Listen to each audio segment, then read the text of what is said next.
एकदा जंगलात एक सिंह गाढ झोपला होता. तो जंगलाचा राजा होता. झाडाच्या सावलीत तो निवांतपणे पडून झोपला होता. तेवढ्यात तिथून एक लहानसा उंदीर खेळत खेळत गेला.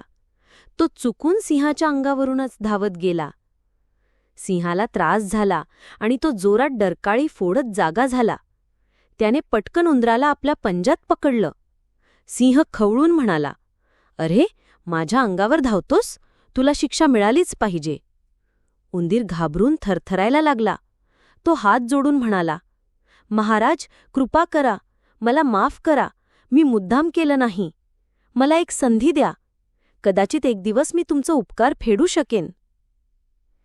सिंह मोठ्याने हसला आणि म्हणाला, "हा हा हा, तू इतका छोटा? तू माझं काही उपकार फेडशील? अरे, मी तुला एका पंजात दाबून टाकू शकतो."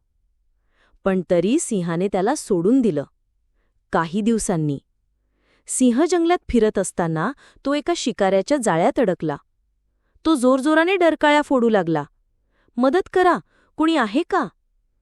तेवढ्यात तोच लहानसा उंदीर तिथून जात होता. त्याला सिंहाचा आवाज ऐकू आला. तो लगेच धावत गेला.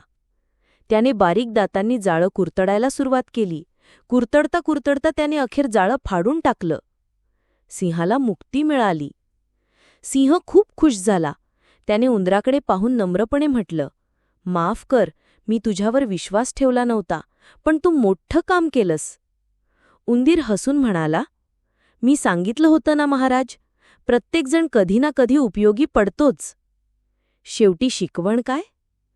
कधीही कुणालाही कमी समजू नका.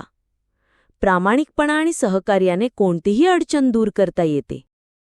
अशाच नवनवीन व्हिडिओसाठी आमच्या चॅनलला लाईक करा आणि सबस्क्राईब करा.